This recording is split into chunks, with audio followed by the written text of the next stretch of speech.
your service on the battlefield and beyond. Read Bravo. What's going on, everybody? I'm Liam Cogan. This is the 3 Bravo podcast, and this is the Veterans Benefits Breakdown of Common Forms, Part 1. I'm going to be breaking down all of the forms that you are very likely going to see within 2 years of your military exit.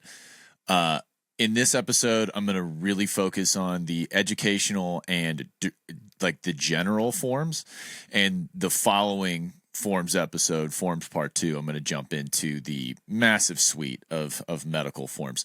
A lot of those forms, if you listen to the way, if you've checked out my medical disability podcast, a lot of those forms really shouldn't bug you. I will go into them all. However, there are a few resources that you can use before you need to start cracking into those on your own.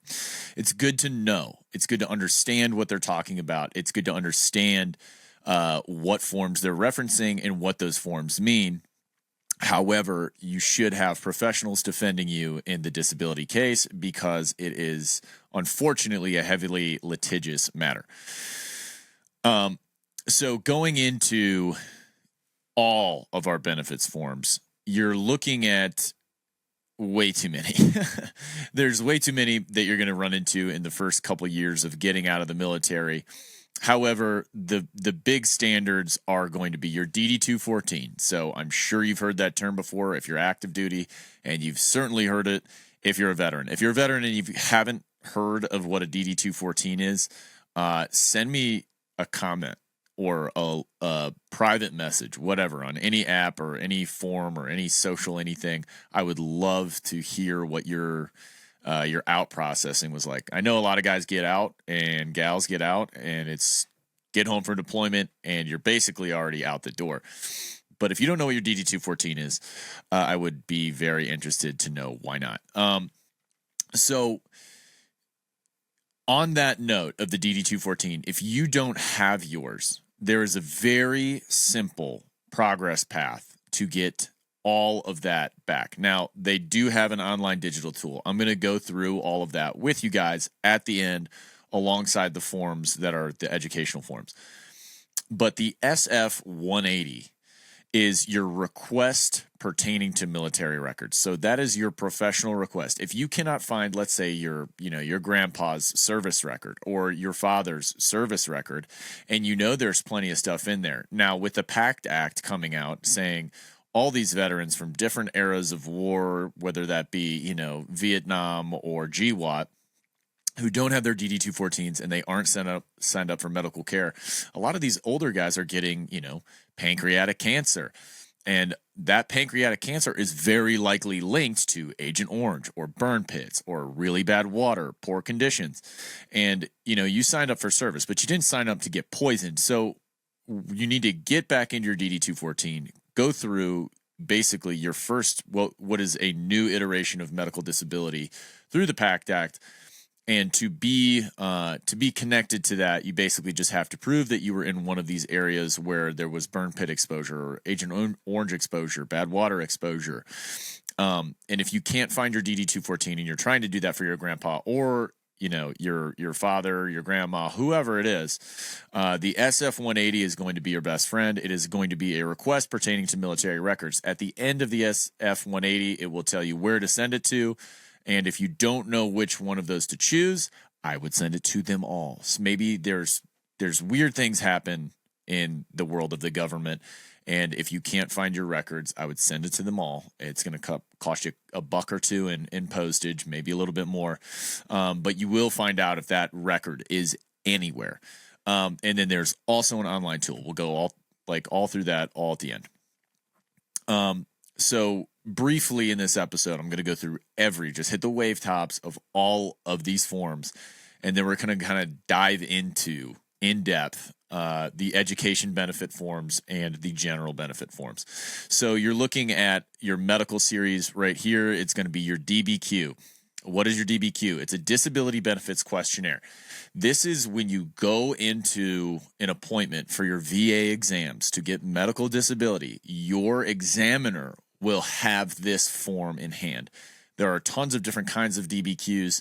They all kind of sync up in the fact that they're asking similar questions, but they're all different in the fact that, like, if you're going to a knee specialist, this one's for your knees. If you're going to a spine specialist, this one's for your spine, your neck. Hormone deficiencies, your brain, PTSD, TBI, all those things have different DBQs, and your examiner is going to sign off on them. You, at any point in time, if you want to see that, that is not a private record. You can look at those DBQs. You can go online and see them as well. In the medical episode, I'll get very in-depth in that, but you can check and make sure that they're doing right by what you're saying. And that's really the big point of the DBQ. There's no crazy hacks or tips where you need to pay a coach to find out what you need to find in your DBQ to make sure you get $1 billion a month in disability. What you should go in there and do is just verify that they're writing down what you said and they're not writing down what they think you meant. So the VA form 10-10 Echo Zulu, or EZ, is the application for health benefits. You are going to run across this. Your first iteration through medical disability should be with a VSO. Your VSO will be filling out a lot of your form 10-10 EZ, but you will have a great deal of input as well, considering that it is your disability profile. Then moving on to the VA form 21-526 Echo Zulu, EZ. Application for disability compensation and related compensation benefits. So this is for disability benefit, right? Your health benefit is going to be turned in at the same time because you want the health care to go along with the disability. They all go together. It's just super bureaucratic, so you're going to sign a lot of paperwork. There's a lot of things going on in the back end. If you want to know why the VSOs are all so overworked, so busy, and they don't give you every single thing you need because they're just laser focused on disability compensation at all times, all of these forms are part of the reason. So you use this to apply for your VA disability. It also includes information on related benefits such as special monthly compensation, which they all boil down to a very similar subject. What is your disability percentage and pay going to be? So you also have your VA form 21-0845. I know this is like probably the most boring thing ever. However, if this is the form that you've been staring at for a week and can't figure out, this might help. Also, this podcast should be a great reference for you to generally just understand whatever form is right in front of your face. Save this stupid thing, send it to a friend who's struggling, and remember, in the description, there are links to all of these forms. So I'm also going to parse this episode out into chapters, which I don't generally do, just so you can skip to each form, use this as a constant reference, and just get some bona fides, some fidelity on what are they talking about and what is this form actually for. In your specific episode, so this is part 1, this is education, this is general, those are the ones I'm going to dive into. In part 2, that's the one you want to save for your medical disability stuff. Jump into that one, and I'll break everything down in kind. We're going to go over the wave tops this time. VA Form 21-0845, authorization to disclose personal information to a third party. What is this one for? So this is going to be what you sign if you start working with a claims agent or if you start working with an attorney or a VSO. So you're giving them basically power of attorney to look through your documents, sign paperwork with your consent, and then move it on to the VA. Remember that you have to sign one of these if you're working with someone who is accredited by the VA. You do not have to sign one of these if you're working for a charlatan, a fake, a shark, or a scammer. So, and if they make you sign one, it's just part of their gimmick. But when you work with someone, you want VA accreditation, and you can ask them their number, and they have to give it to you. Moving on, VA Form 21-0966, intent to file a claim for compensation and or pension or survivor's pension in DIC. This is used to notify the VA that a claim will be filed, preserving the effective date. Gives veterans up to 1 year to gather evidence and submit the formal claim. So you have basically a year to file the claim. This is saying you have the intent to file for compensation. You just aren't doing it right now. You're building a case, you're getting all of your information together. It's basically pushing pause on your active clock, giving you a year to gather formal documents, which can be beneficial. However, if you're doing this on your own, I recommend just going through a VSO, get some of this work off your hands. Don't learn so much. You don't have to. VA Form 21-4138, statement in support of a claim. So this is basically used to provide additional information on your claim. If you need to provide clarification or you need to provide witnesses or family members to submit evidence, this is basically going to be what it is, right? Not everyone has access to, an MRI when you need it. They're expensive. So if you're unable to get that, proofs in the pudding kind of evidence for your issue, or it's, erectile dysfunction or something mental, this is something that you would submit in support of your claim. You have a section in there for witnesses, XY, etc. It's just in support of a claim. VA Form 21-0781, statement in support of a claim for service connection for PTSD. Now, this is the same form basically, but this is for PTSD. So, detailed account of in-service stresses, traumatic events. This is required when applying for PTSD-related disability compensation. So, if PTSD is within your claim, this is something that you are going to be filing, or someone is going to be filing on your behalf, and you're going to be helping them fill it out. VA Form 21-8940, application for increased compensation based on unemployability. So this is for people who are seeking TDIU. TDIU is basically saying, I didn't get 100% total and permanent. However, I cannot work, and I'm basically 100%. Used to apply for total disability individual unemployability. Allows veterans to receive a compensation at the 100% disability rate if they can't maintain substantially gainful employment due to service-related conditions. Like I said, it's basically saying I can't gain employability, so you guys should be paying me at 100% disability, even though I'm not at 100% disability based on my service-connected disabilities. VA Form 20-0995 is the decision review request for a supplemental claim. So this is used to file a supplemental claim to provide new and relevant information based on your previous claim. So if you had a claim, didn't go your way, you're going to be looking at the 20-0995. This is basically the modern appeal process. Like you go to your first claims, and then you are going to file for a supplemental claim because they're not going to accept certain things that you just know to be true, right? Like if your ankle is destroyed and they're like, it's not so bad. You're like, well, that kind of bothers me that you said that. You're kind of treating me like a punk bitch. So I'm going to go back and file a supplemental claim. This is the beginning. So decision review request, supplemental claim, 20-0995. The following in the series would be the 20-0996 decision review request, higher level review. So if you need a higher level review because your supplemental claim is denied, this would allow a senior adjudicator to review the initial decision. So you're basically saying, like, whoever looked at it the first time's an idiot and I need someone really smart. That's the breakdown. It's not necessarily what's true, but whatever. Okay, so now we're moving into the forms that we're actually going to kind of interact with, check out the actual form, go through things that I think are relevant. First, I'm going to hit the wave top. So the VA Form 22-1990, that's your application for the GI Bill benefit. Very simple. You do this all online at this point. So you might not even interface with this really. It's like an online apply because they verify you through ID.me, and if you have the correct service amount, they don't really need anything crazy. But they will sometimes require this for veterans pursuing higher education or vocational training. Basically, this is your GI Bill form. Shouldn't be a super sweat kind of interaction. It's pretty basic. If you have access to it, you should have access to it. There's some nuance there, but it shouldn't be too crazy. So then you have your 28-1900, which is your application for voc rehab. If you are not familiar with VRE, check out my podcast video on VRE. VRE is used to apply for VRE services.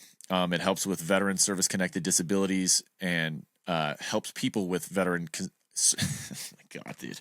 It helps people with service-connected disabilities get extra education beyond the GI Bill, or if you didn't qualify for the GI Bill, it helps you get access to something akin to it. So VRE is 48 months of school. It's really awesome. Check out the video to find the full details on that. You also receive BAH at the same rate as the GI Bill, which is a question I get asked all the time, and which is insane that we don't all know that, right? So the next part of your VRE kind of quest is going to be the VA Form 28-1902W, which is your information on for veteran readiness and employment entitlement determination. So this is going to be the longer one that kind of trips people up. It's got some scary-ish questions in there where you don't know, like, oh man, what are they looking for? Generally speaking, with VRE, you don't have to think about what they're looking for. The program is built around this fact. We need to help veterans who are service-connected disabled get back into employment. That's the basis of the whole program. So if you're answering a question and it doesn't seem like it applies to that, idea, then you probably want to move on because you wouldn't have access to it. Now, the big thing with VRE, if you're going to watch the video, you'll find out there, I'll tell you now, is that you do VRE before the GI Bill. If you don't have access to VRE right away, which you probably won't because you won't have a service-connected disability, you can apply for a waiver for that, or you can just do the GI Bill and then switch to VRE the second you get access to it. You only need 10% to apply, 20% gets you preference, and then you'll go through this process where you'll fill out your 1900 and then your 28-1900 and then your 28-1902W, which is going to get more into the details of your employment history and your education history and why you can't find employment and how this program is going to help you. Very simple stuff that you would assume if they're going to be paying for your whole college, you should have to answer a few questions. So now that we've gone through that, I'm going to go into those education forms and we're going to kind of run through it step by step. All right, so here we are looking at our VA Form 22-1990. As you can see, this is like going to be a general information form because they're basically just looking at your degree of service, where you are, some general info, and they really just want to know that you have access to the GI Bill. There's not much further that you need to know. You can also go to the VA website. You can call the VA while you fill this out. If you're unsure of which of these you have access to, so Chapter 33, 9/11 GI Bill, Chapter 30, Montgomery GI Bill, Chapter 1606, Montgomery GI Bill Selected Reserve, or the Chapter 32, Section 903, Post-Vietnam Era Veterans Education Assistance Program, so VEAP. If you're unsure of which these apply to, they can break out pretty simply. If you're Vietnam era, you may be VEAP. If you're Montgomery Bill Selected Reserve, you would be in the reserves. You earned access to the Montgomery GI Bill, and you're going to use that. So you got to pay in. There's a little more stipulation to it. Montgomery GI Bill Education Assistance Program, MGIB, that's the general Montgomery GI Bill. If that applies to you as opposed to the post 9/11 GI Bill, that is what you have access to. If you were pre 9/11, or it would really be pre September 10th, 2001, you may not have access to the post 9/11 GI Bill. And then if you have access to post 9/11 GI Bill, that is the best form of GI Bill you can get, the best form of regular college assistance you can get. So I would move in that direction. So then you're going into just what school do you want to go to? What's your, objective? They're looking for very basic information. Nothing in here should be generally confusing to you. Just when you fill this out, they are looking for the specifics of what education do you generally want? Where do you want to go? What do you want to do there? it's going to ask a little employment history here, not super extensive, not like VRE at all. And if you're filling this out online, it's going to look a little bit different. Okay, so we'll go take a peek at what that looks like. And again, if you're in a situation where you're looking to get this benefit, you're looking at this form right here. So this is the SF-180. This is, again, going to be a lot of information that's generally about your service, so they understand what you know about your service, so they can send you your DD-214. Now, this is the section where you're going to fill it out and send it to all of these locations, I would recommend. You can also just go online and go to the archives.gov. This is run by Vet Service Records, so this is like kind of fleshed out at a different service. And you go to Start Request Online right here, and then you go to vetrex.archives. This is like the eVetRex tool, and this is going to help you find your DD-214. So you can fill out the SF-180, and you can fill out the 22-1990. However, you can do both of these things online. The 22-1990 is very easy to find. You go to va.gov, and you just look up your benefits. So you log in like you have to at va.gov. You look for access to your benefits, and you look at the GI Bill, and you apply that way.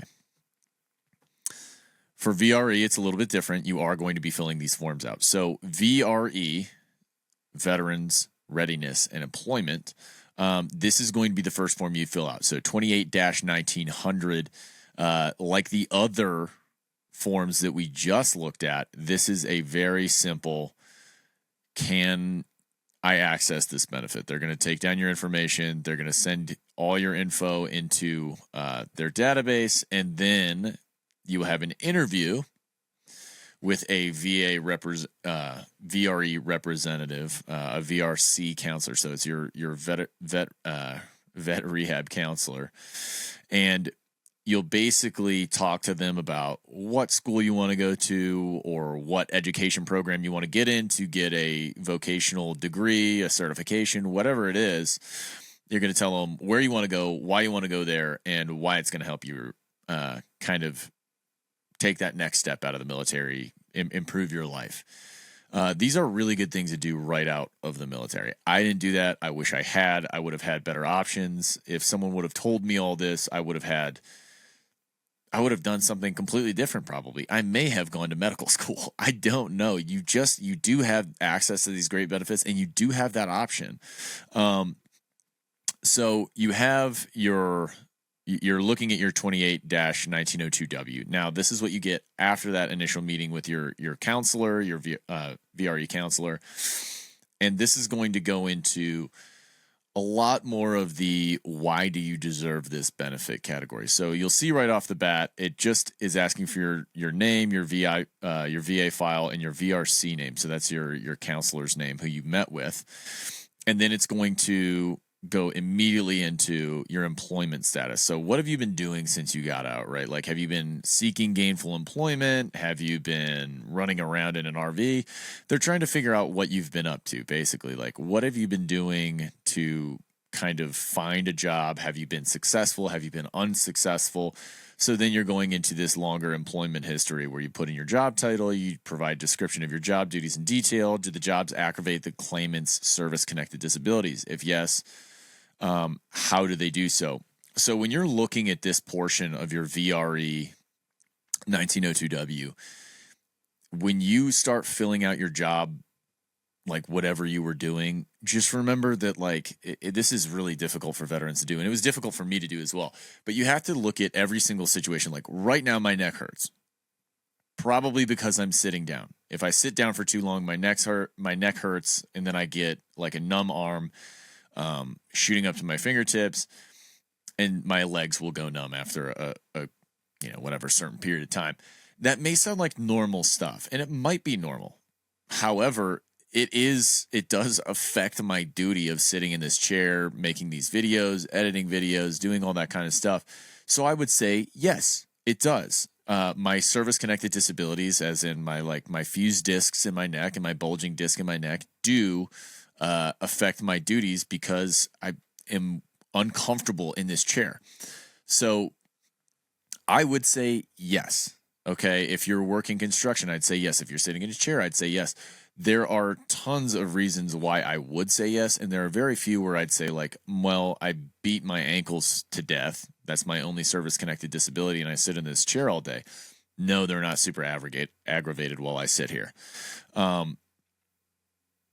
Basically, they're just looking for what of your service connected disabilities are affecting your employment.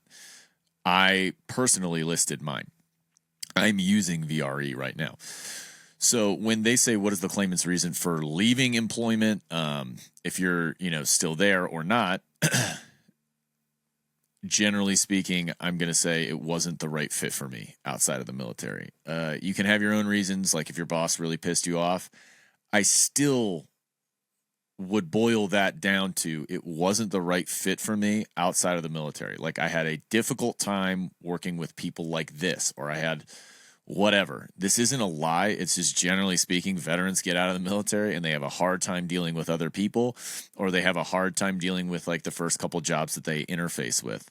It just is what it is, right? So why am I leaving this employment? Well, I didn't like it, or maybe you thought you wanted to go to another job. So honesty is the policy. It's just about how you convey that honesty, and conveying that honesty in a sense where, yes, my disabilities do hurt me when I do stuff. And yes, I do not, I didn't mesh well with people in my last job, or it aggravated my disabilities too much, or I wanted to go try something else because this wasn't what I wanted to do with the rest of my life. I can't find gainful employability this way.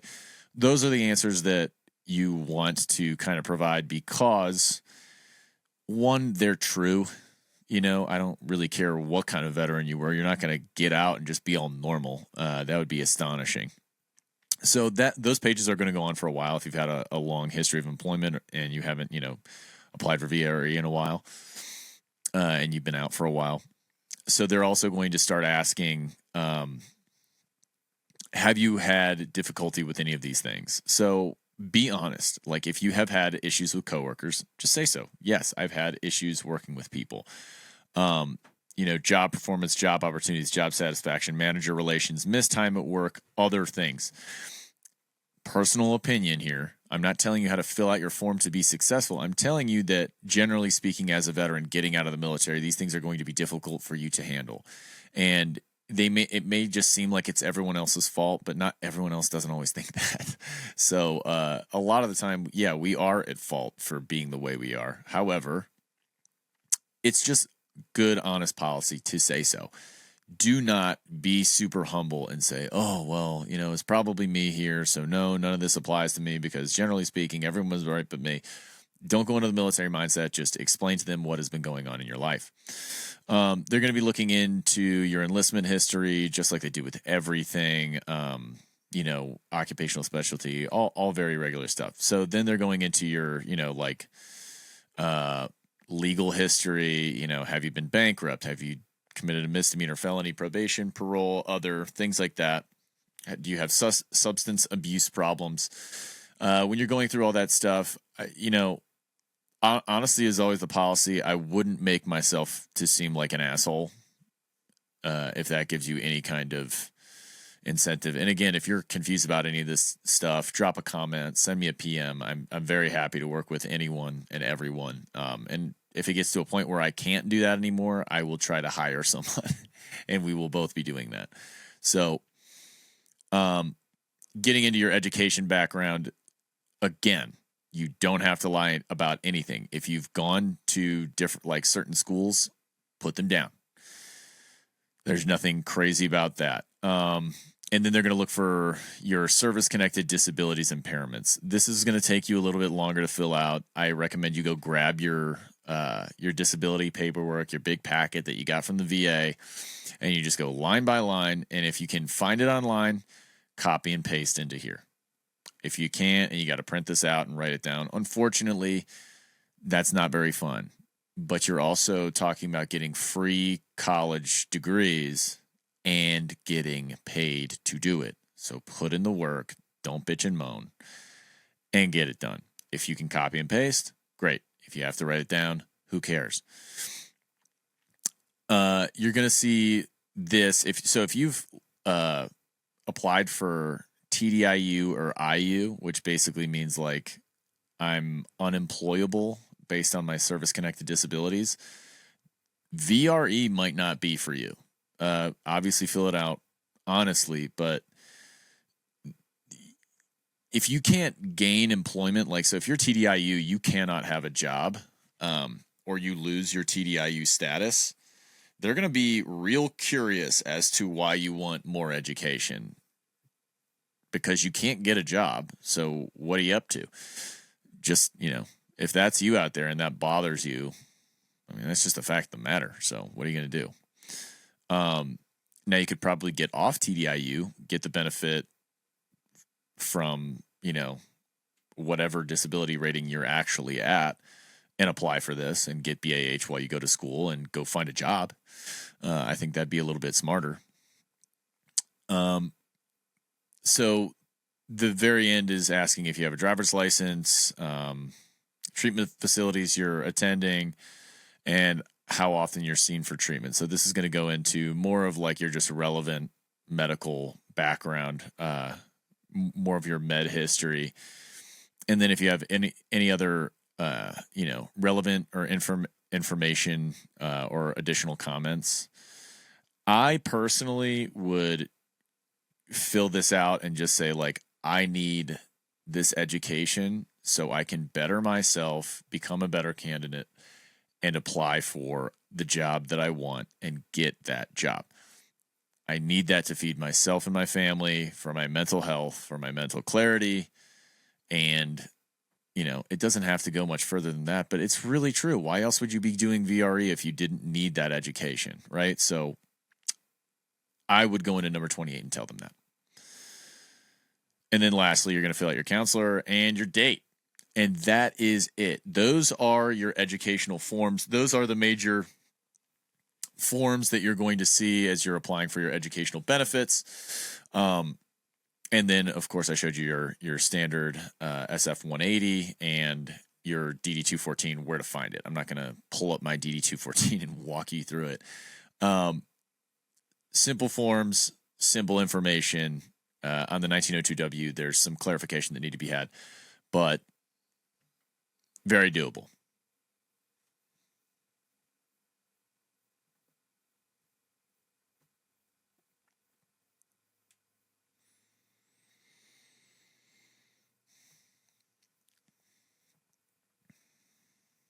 So those are your education forms. That's kind of how it shakes out. Pretty simple process when you look at it. If you have questions, feel free to send me a message. I'm not getting paid for coaching. I will just tell you what I think. A lot of that, like I said, is just tailored to, do you need extra education for employment? And I would always say that I absolutely need this extra education based on my disabilities to find gainful employment to feed my family. That is always going to be the case, because that is absolutely true.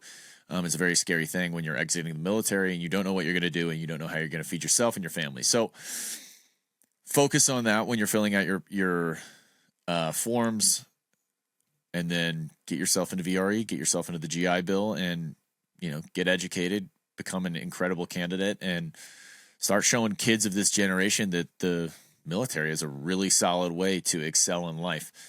I'm Liam Cogan. This is the 3 Bravo podcast. This was Common Forms Part 1, and I'll see y'all next time.